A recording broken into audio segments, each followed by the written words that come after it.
Well, welcome everyone. Thank you so much for coming.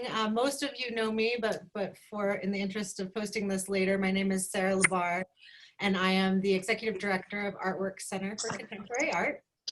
We are a nonprofit art studio and community in Northern Colorado, one of the largest in Colorado. We have 30 artist studios and two galleries. So in the past, we've had some artist in residencies. That program never really got off its feet. And I'm really hoping Chung has been our guinea pig this past summer, being our first artist in residence for quite some time. And I'm really hoping that we can expand this program and have a resident throughout the year, different residents throughout the year. So maybe on a seasonal basis, that remains to be seen. So Chung was here for 2 weeks. Was it, Chung? A little over 2 weeks? Yeah, just about. Okay, great. And that kind of happened by chance, and we were so thrilled that it worked out. So I'm just gonna turn it over to Chung now. I think he's got some things to talk about. Chung, I also have some of your images pulled up on my computer, so if you would like me to share some of the work that you were doing while you were here, I'm happy to share my screen and we can do that. Looks like we have one more person joining us. Yeah, that would be great. Not a problem. So yeah, I guess I'll start with a little background. So I'm calling in from Los Angeles. I'm based here, and I've been living in LA for about a little over 2 years now. And before that, I was actually living in Seoul, South Korea, for a number of years, and I was living and working there, and I had an art practice out there. And a lot of what developed in those years in Korea from, I'd say, the series of work that I'll be talking about and you'll be seeing, it started around 2014 in Korea. And I've kind of maintained sort of the same visual language, at least the foundations of it, till to the present. Of course, elements of it have evolved as I evolve as a person and as an artist. So what you'll see is sort of where I feel the work is or should be right now. So that's sort of the background of where I've been and basically how I ended up joining Artworks for this art residency was just through a friend that actually is one of your studio residents. I'm sure you know him. His name is Michael Anthony Simon.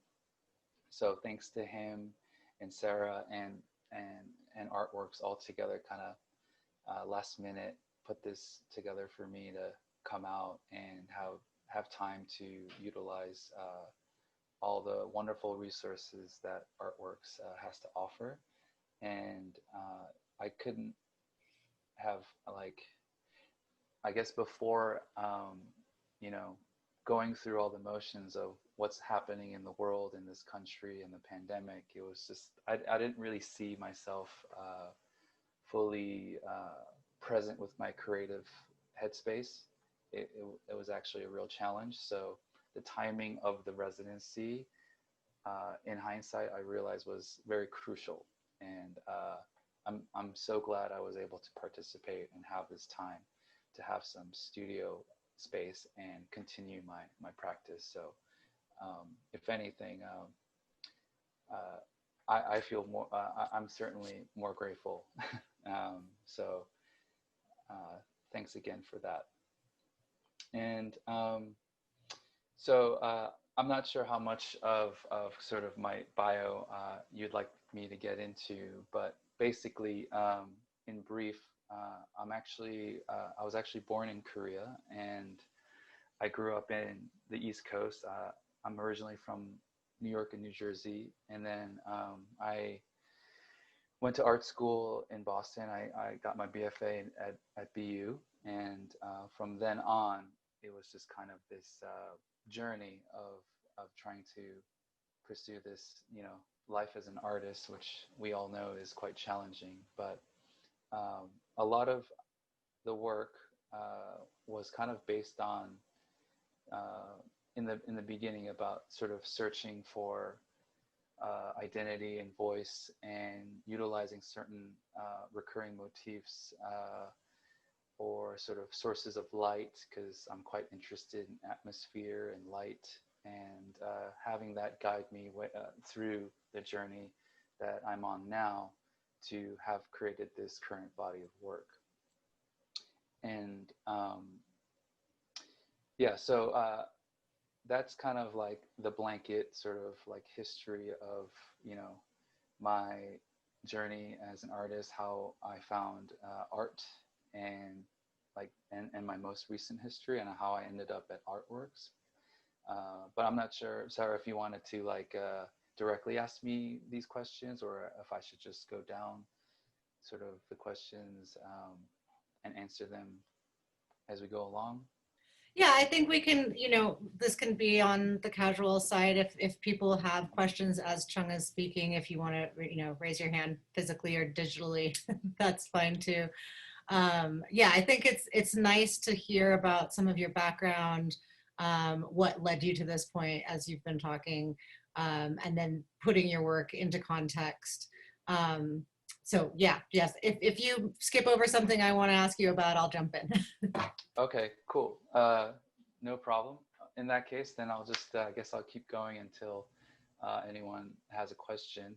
But because a lot of sort of what you'll see as we go through this talk is I'll just kind of focus and hone in on the work that was made during the residency, and a little bit background on like why I decided to, or why I'm using certain materials, and how sort of the narrative plays out, or some of the thematic elements to the work. So I'll just address those. So basically, I came into Artworks with actually no intention of making anything or having sort of a number of works that needed to be made. I didn't set myself any goals. And a lot of that had to do with sort of the constant reevaluation of like how one should exist in this life, in this world. I know that sounds very like broad and very lofty, but if anything, this pandemic has certainly taught me to kind of truly tap into my true nature and understand what it is that I truly want or gravitate towards most naturally. And, we've all been shook from this year, and we continue to feel anxiety and fear, I'm sure. I mean, I obviously I can't speak for everyone, but for me, I'm still feeling quite uncertain about everything. But at the time, I basically told myself that I'm just going to go into this residency as an opportunity to be just be in the space, and just kind of let like sort of the natural forces of whatever my being is like do its thing. So not necessarily setting an agenda or having certain list of things that I wanted to address, or sort of go with ideas. It was just kind of like literally if I had to just stare at the wall for hours and hours, then and that's okay, because that's actually for me, that's actually part of art making too. So and I think because I was also reading and writing a lot like during that summer, I had been reading at that time. I was in the middle of reading this book of sort of teachings or mantras, if you will, for lack of a better word, from this Japanese Buddhist monk named Shunryu Suzuki. And he basically mapped out this sort of like way of being. And it kind of helped me feel grounded, I suppose. And the philosophy or the idea of living sort of where you're kind of always approaching everything with a beginner's mind and an original mind, which means you're always seeing something kind of for the first time. Therefore, you're sort of relying on your instincts and having this sort of like realization of things as if, yeah, it's like something you've never done before. And therefore, that defines kind of like what your true nature is. And the sort of life of like non-achievement and non-attachment, sort of getting rid of all the clutter of kind of having these goals or pursuit of achieving some sort of title or position. Like all that becomes clutter, and all that becomes something that society tends to dictate and influence how you live your life. And so kind of like psychologically, mentally, just erasing all of that, because that's basically the world we were sort of consumed by and still are in many ways. I went into that studio space, this residency, being like, okay, this is just like a blank slate. I'm starting over. I'm not even going to claim or say or feel that I'm like a painter, because that's my background is painting and drawing. And because I was exploring these other mediums to express myself via like reading and writing and sort of kind of generating these like ideas of social sculpture and social practice, I thought, well, maybe I won't even paint at all. Maybe this whole thing just becomes a thing about just being human, and that's it, and that's the work. And yeah, so there were a lot of things even within the context of art where I was questioning art itself. And so having said all those things, basically after like, I want to say close to like 48 hours of just being in that space, I had all the materials that I had previously that I brought from Korea, all the work and the materials I had been using, I brought it with me just to like make it available, not to say that I would use it, but that's the sort of the first thing I leaned towards, because I mean, I just wasn't thinking about it. I was like, okay, there are these things and I need to do something, so I'm going to do this. And then that just became, that kind of opened the floodgates to the series of work that I created. And funny enough, as much as I wanted to explore this new areas of art making, I actually just ended up going back to like my true self, which is like basically making these two-dimensional objects. But it was really what's the word I'm looking for?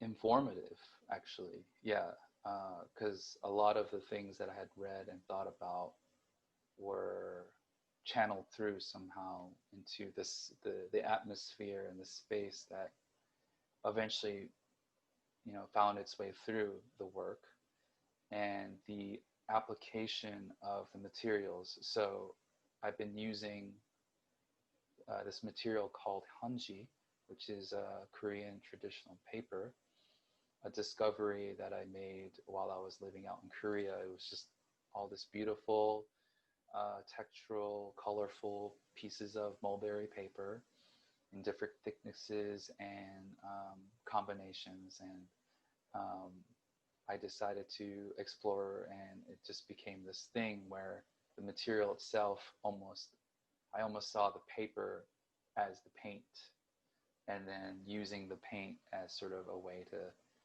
form the space or the objects that exist within the work. So like Hanji just became my main medium over the course of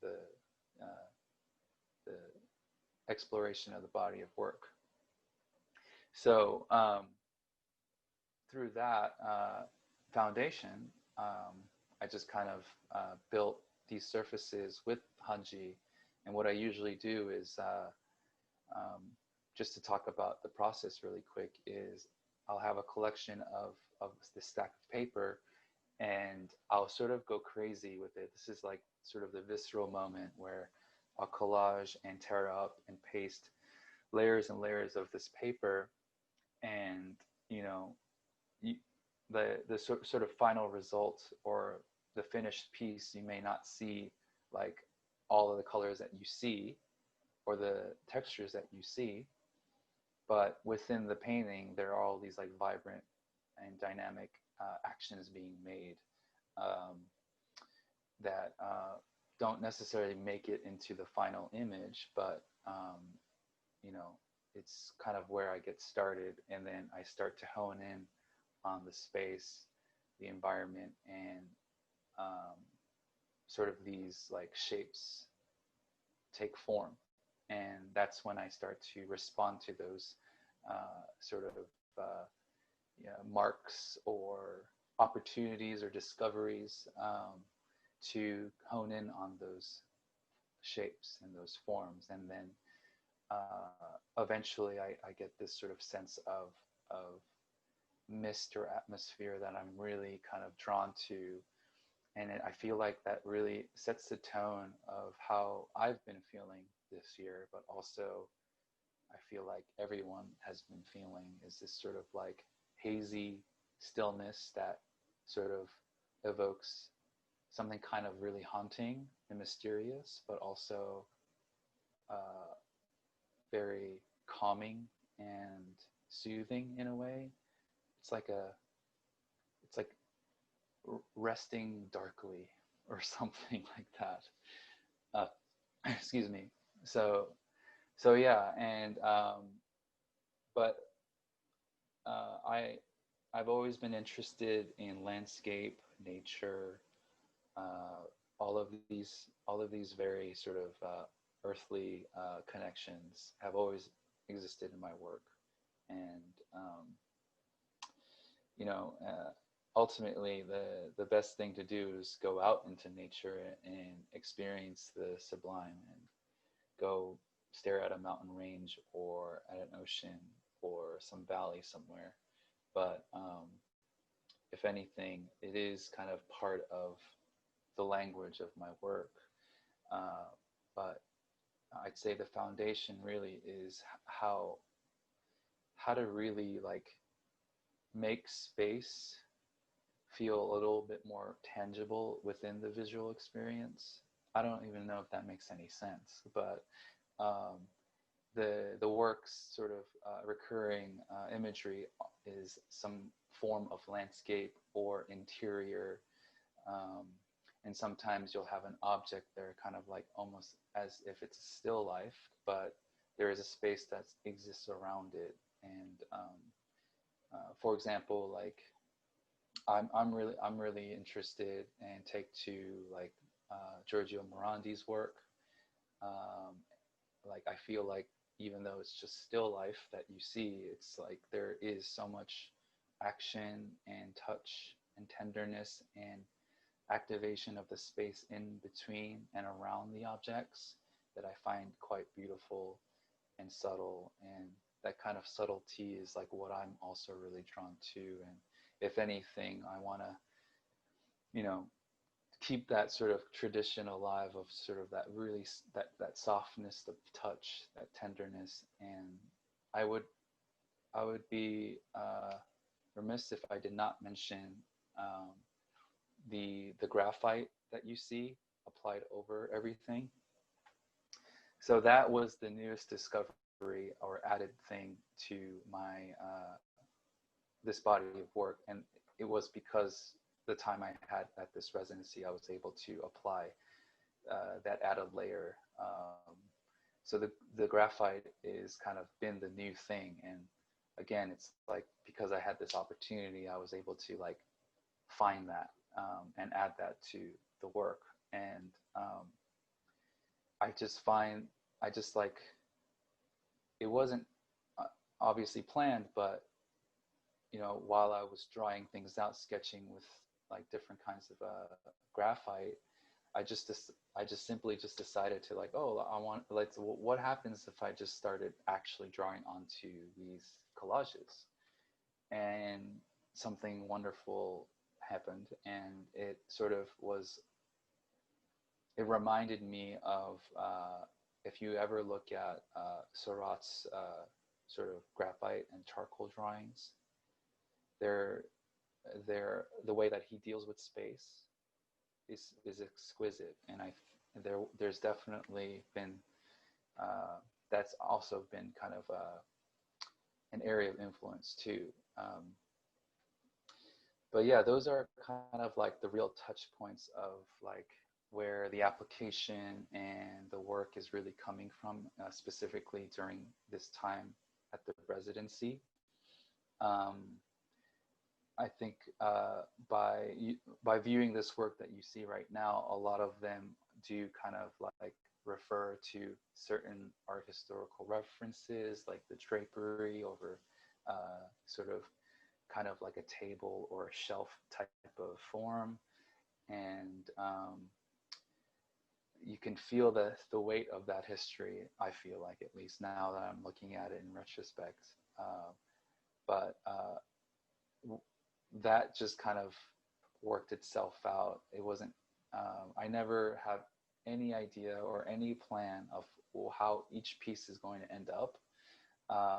It's completely organic, and that's kind of what drives me though. That's where the stimulation comes from, is that just like life, you're just kind of like walking into the randomness of life, but then you make these decisions that influence the rest of how the next series of events of your life work out.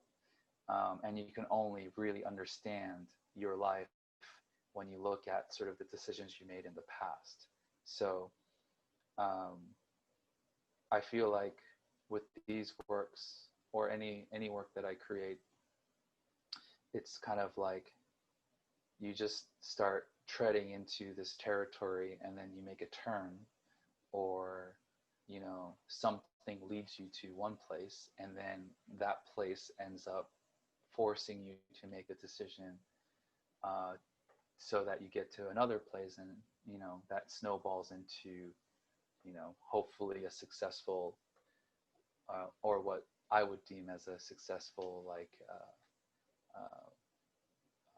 piece of artwork. But you know, nothing really is defined as a success or failure too for me. It's just kind of like the work kind of has a beginning and an end, and there's always something that can be learned from it. There are things that I would do maybe differently in another work, or you know, take the elements that work and carry them through, or not. So if anything, like I never consider any of my works to be like a success or failure, but rather it's like it's a continued journey. And so it's kind of more like I'm now on to the next thing. And yeah, so I always, it's as hard as it is to kind of like go into an art practice where you're not necessarily like, okay, I'm going in, I'm going to do this, this, and this with this painting. There is something beautiful or like exciting about kind of not knowing. But of course, like while like going through the residency, even like through after the first week, I was able to kind of gain this momentum and had a better idea of where to take the work. But that only really happens once you establish some sort of vocabulary or a dialogue with the newer works, and it sort of, yeah, it worked itself out. I'm actually quite pleased with the result of the residency. Again, I wasn't expecting to make a bunch of paintings. I thought I was gonna like maybe write a book or something, because that's kind of where I was at the time. So I was reading a lot about all kinds of stuff, both art related and literature, and a lot of the sort of inspiration I got during that time was from that Japanese Buddhist monk that I mentioned, and the work of Ocean Vuong. He's a Vietnamese American poet and novelist, and I just find his work to be absolutely stunning. Just the way he uses language and make it feel very tangible in your brain, like the imagery and the way he describes touch, air, smell, and also it was kind of coming at the sort of I was reading a lot more about art and social cooperation and art and social practice. And I feel like with the ongoing political situation and social unrest that we've all experienced throughout this year, it sort of became more about just making paintings for me, at least in the beginning. I mean, it still is. That sort of will always be there. But when I came into the residency, I was sort of had this like heightened awareness of the role of the artist. And I think, first of all, like all artists are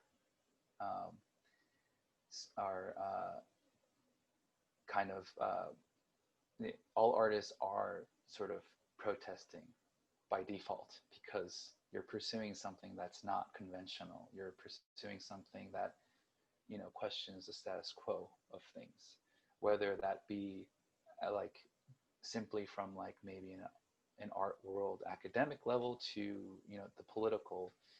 You're just by default protesting something. So but beyond that, especially now and in the future, I personally was never into or took to political art in the sense that it was like about the politics, if that makes any sense, where the artist or the artwork was just like very very clearly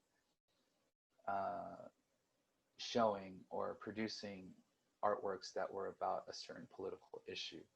Not to say that it doesn't have its place, or that it's bad. Not at all. If anything, it's just never a genre that I gravitated towards, because in most cases it wouldn't be kind of the aesthetic that I was interested in. However, a lot of things have shifted in the sense that because of my own discoveries and my own sort of need to broaden my sort of visual context and artistic context of things, and dealing with like our roles as artists, I did explore a lot of work in sort of those areas. And I became really a lot more interested in Joseph Beuys's work. I became interested in a number of artists that are contemporary, like art, social practice artists. Also did like sort of more follow-up research and studying on even painters, other artists that I am interested, who were sort of like political leaders, like Ben Shahn, for example. Um, and I just think like because we are in a situation that we are in right now, it's like we we can't not have an opinion about it. It's like if anything, I feel like, especially artists, we're all just sort of we have a consensus here that what's going on is not right. And, um, you know, even if we're not directly addressing those political issues in our work, it's still there. And like, even if it comes out like subconsciously, it's there. And even when you look at my work during those 2 weeks, yes, you see some sort of uh,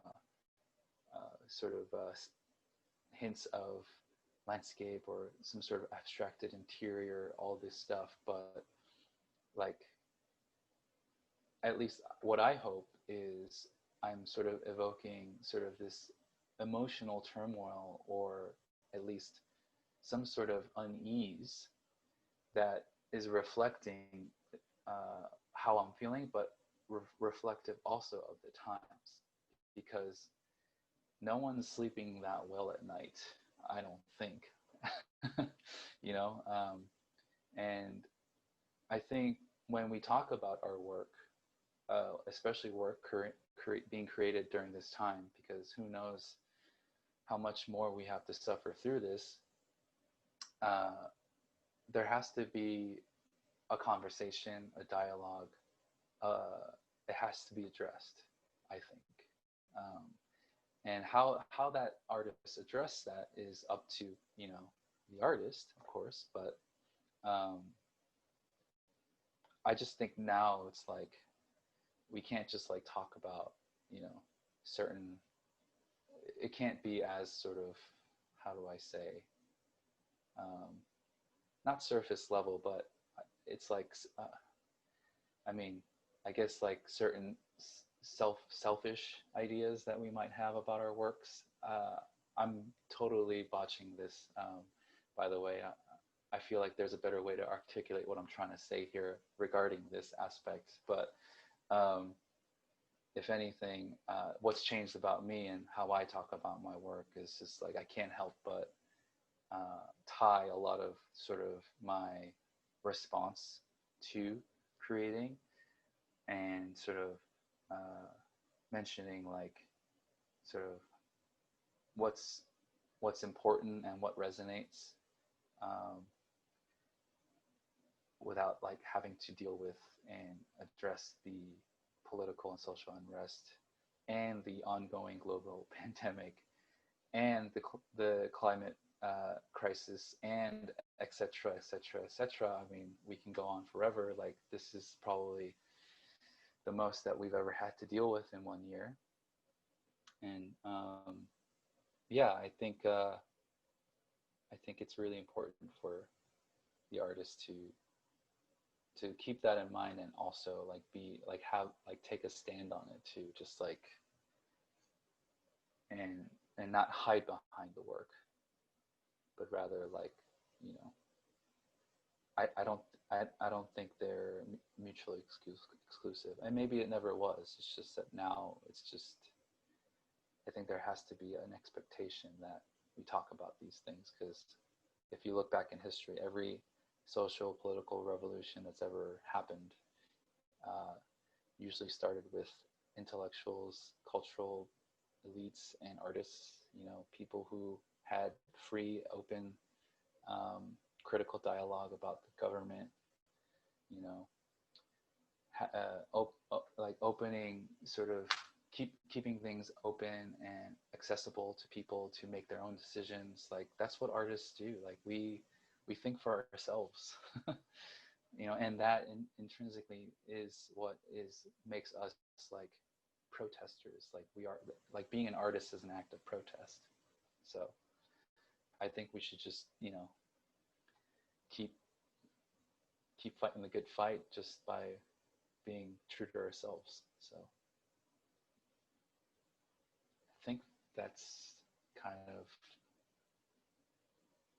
all I have to say about that.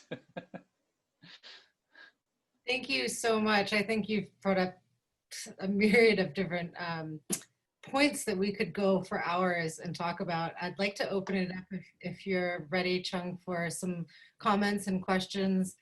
I'll start. Yeah, uh, absolutely. just in what you were really just bringing up, and I had to write that down. I love that idea that all artists are protesters. It's an act of protest.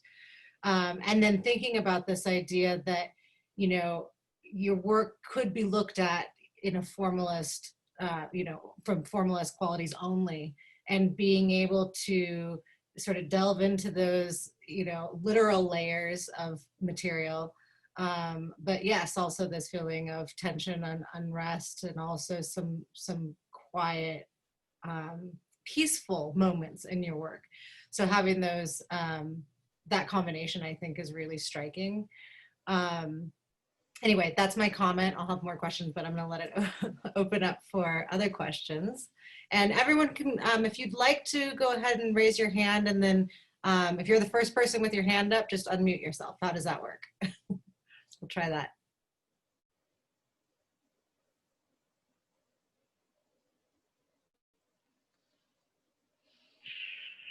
Oops. Am I doing this right? Oh, you're muted, Sarah. Is that the way you want to be? Okay. That was really phenomenal, Chung. I really, I gotta let you know that was really just a terrific assessment of from before your time into um, uh, your work at Artworks and what you did to empty yourself and just allow it to be, and then what came out of it. And from a technical standpoint, I'd be really interested to hear a little bit about working with the paper, what it's like when you know, you talked about the collaging. I didn't see any photos of like your actual process. So to hear a little more about that would be really interesting to me. I've never known anybody that worked with mulberry paper. I just so happened to have a mulberry paper work up on my wall behind me. So I was like, wow, that is just like so fascinating. And I believe this is all natural dyes that was, I inherited that from my great aunt. So I don't have a lot of history with it, but I love it. And I love that you work with that paper. But I wanted to talk about what you were, or have you talk about it maybe a little more and give you the feedback of how impressed I was with you're talking about like various pieces that you had and the influence when you talked about the Japanese Buddhist monk Suzuki and his influence on you, and then also talking about the political influence. I could so see those things in your pieces, in your individual pieces. There were some of the pieces that Sarah put up initially where there was a lot of juxtaposition of shapes, shadows, and color, and even with the illusion of depth versus flatness that I thought created just a beautiful kind of discord within harmony that I thought was just really right on for how you're discussing trying to express what you're feeling right now. And I also really liked two particular pieces. And I don't know, Sarah, if you're able to bring anything back up, or if you remember when Chung first mentioned working with graphite, you put up a piece that was just yellow and gray, and then a piece that had orange and gray. And let's see, let me see if I can see what, yes, that's exactly it. This piece to me looks so much like sand dune, which to me, I've always been drawn to as a very elemental, I'm not going to get my words right, but like a primal basic image of simplicity and serenity and centeredness. And I felt like that image, and then the image with the next one with the orange, were so beautiful in terms of that that type of, especially when I zoomed in on that one. Yeah, really very fascinating. Of you talking about finding a kind of place in yourself where you had like an authentic voice. You know, you're returning to just who you are and what was just coming out. Those pieces were really compelling to me in that way. And then much of your other work also really spoke to me about, like I said, that political discord, living simultaneously within some type of harmony that seems to always be present in your work. So I think you've done just an astonishing job with your pieces. I'm really impressed with your work and very moved by it. I want to thank you for sharing it with us today. That's all I had to say, I guess.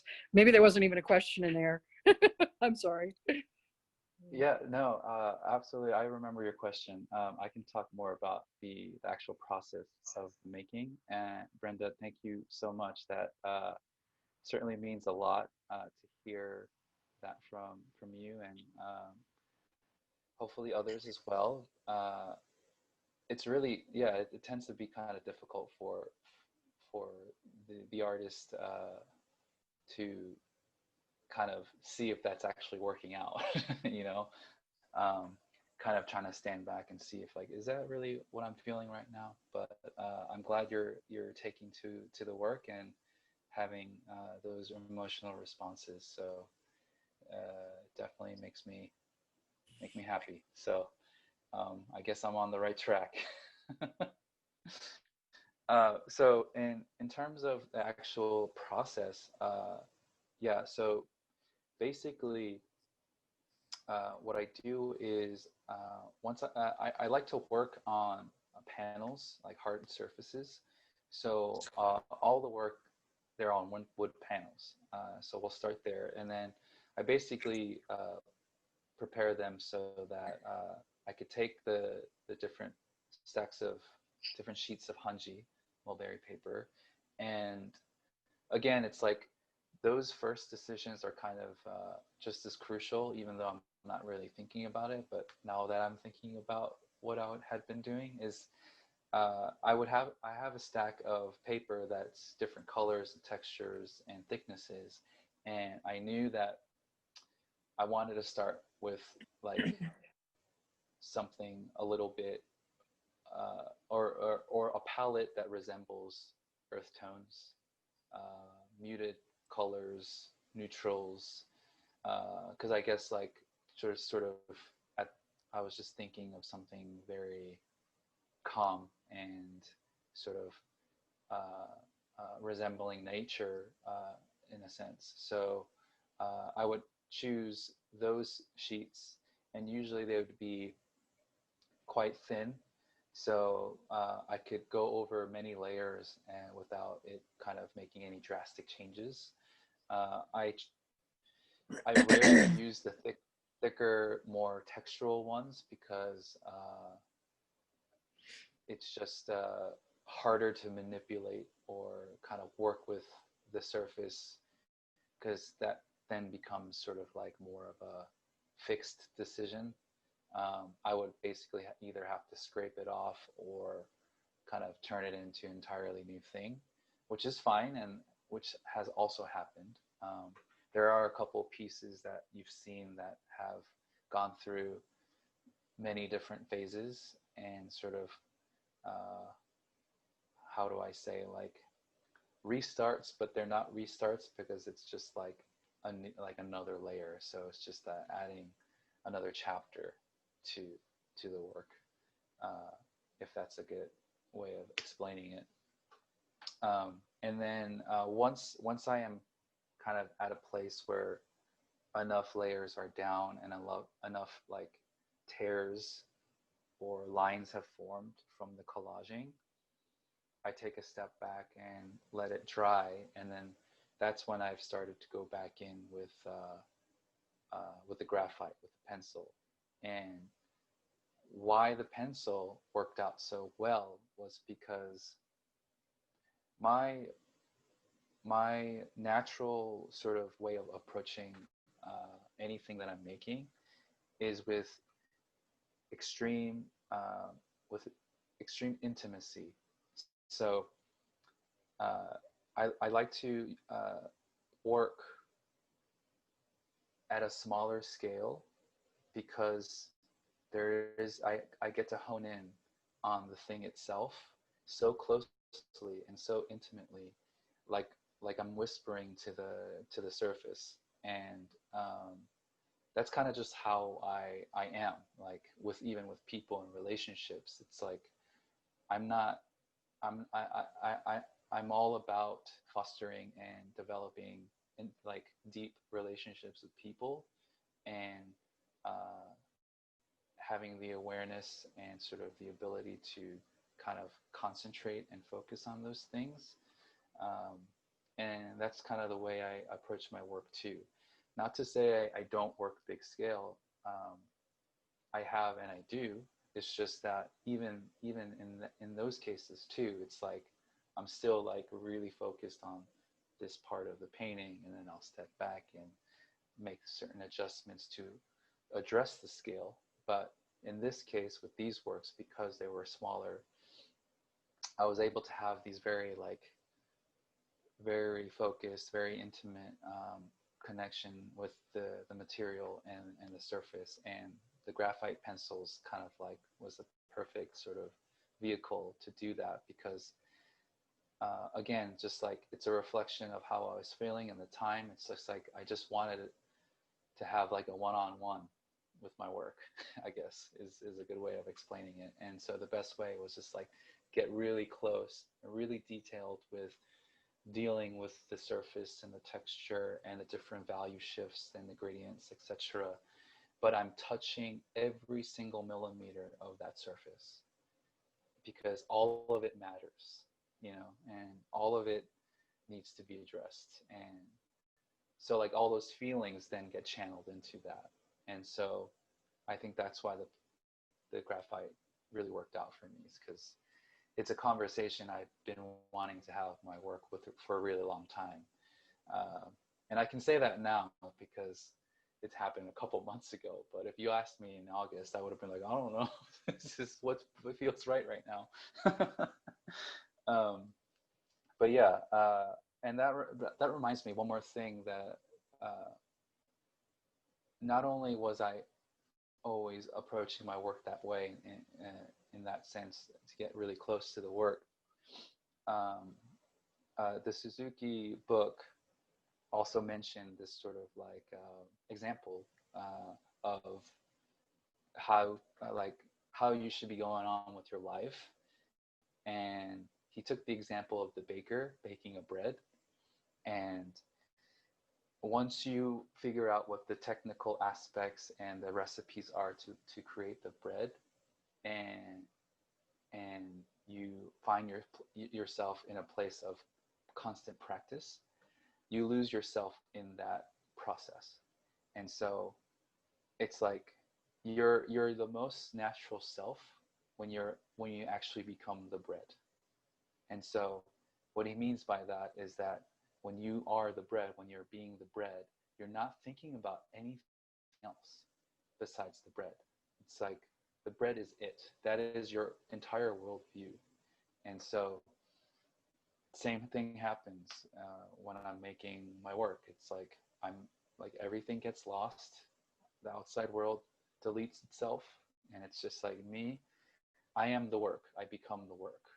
And you know, it's just kind of echoes what he's saying of like that's your true nature, is when you're not thinking about it. When you wake up, you go eat breakfast, you brush your teeth, that's you being yourself, your true self and your true nature. So it's been quite influential for me these last few months, and it's not anything that I wasn't already aware of, but it's nice to know that there is like something, there's work written about it. There is someone, you know, it's always nice to like respond to people of the past, present, who are addressing and talking about these things. It's kind of like almost like, yeah, like validation. I'm not crazy.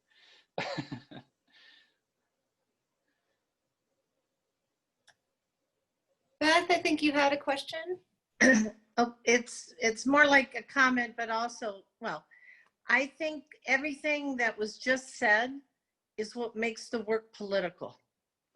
So it's like um, when one loses oneself, that is signed into a work that is simultaneously a respect for nature, a respect for other human beings, because you're not trying to overpower, you're not trying to hurt, you're not trying to harm in any way, but you're trying to dwell within. And so that's one thing. And I last summer I read Ocean Vuong's work too, and absolutely loved it. And what I would also say is seems affecting to me and political is the use of the paper with graphite, because it's a combination. Also, of course, your aesthetic. It's a combination.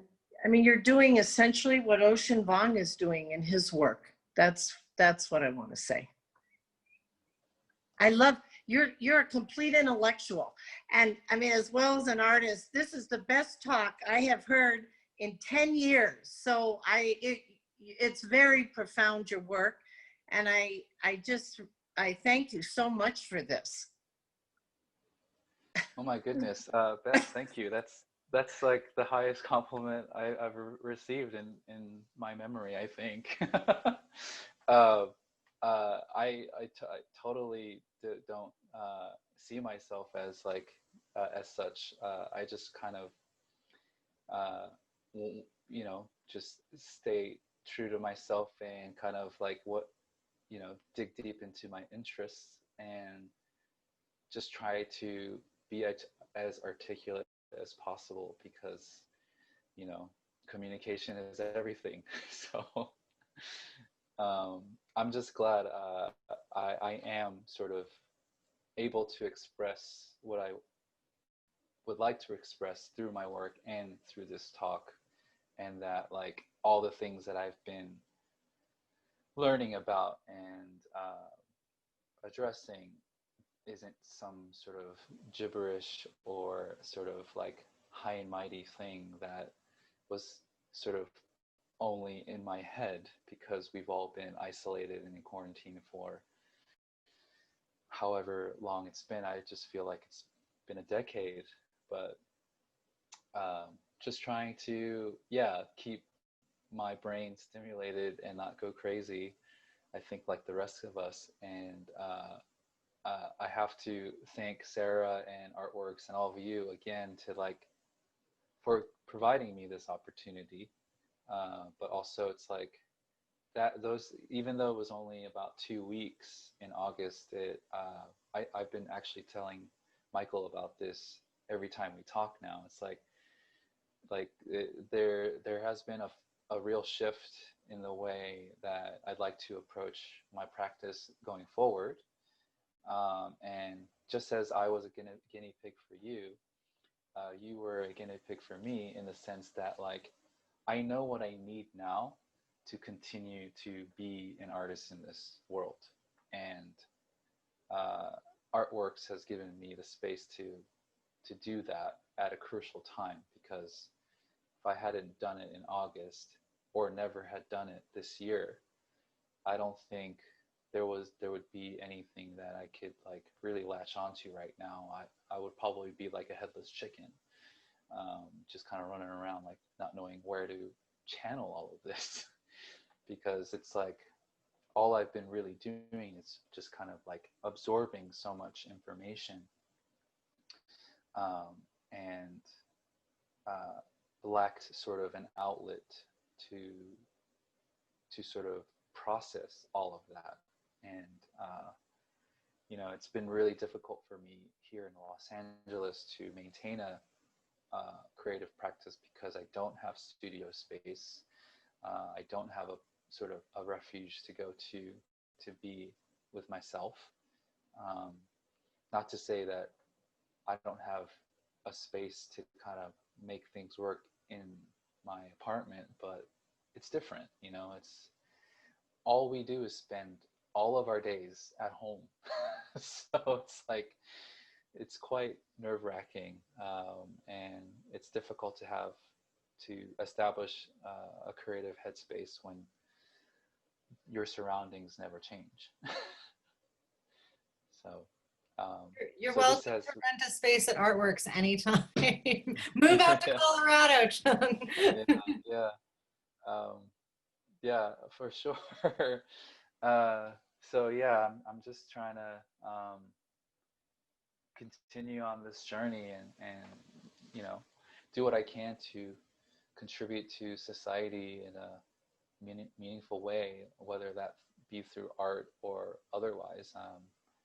I've thought a lot about, you know, involving myself in community work as well. So it's like, and the way I approach, you know, life and work in general, like even you know, jobs too. It's just like, I think it's really helped me thrive in certain, you know, areas of actual like job work too, because I'm always approaching things in a way that would kind of provide everyone with like the best experience. You know, because you know, a job is a job at the end of the day, so might as well make it interesting too. So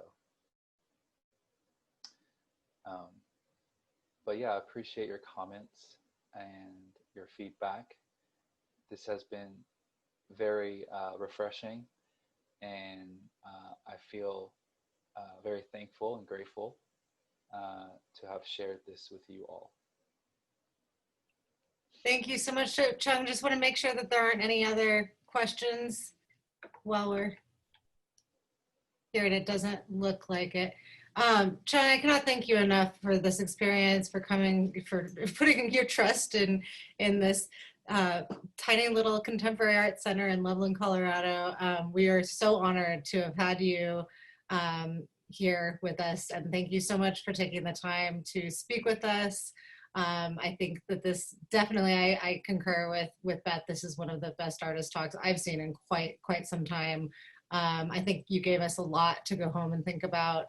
There are a lot of artists tuning in. I know that I'm going to be thinking about my practice in a whole new light after kind of hearing you talk, and the discussions we had while you were here have certainly done that. So I really appreciate your time and effort, and I'm really looking forward to seeing where your work evolves in the future. So we may have to invite you back.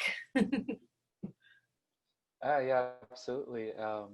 And same to you all. I'll make sure I'm keeping up to date with Artworks. And thanks again, Sarah and everyone, for tuning in. And I hope to see you guys again soon. Yeah, love that. You're welcome anytime. All right. Thank you, everyone. Thank you so much, everyone. This will be posted up on our website, hopefully by next week. All right. Great. Thank Thank you. you. Bye-bye. Bye.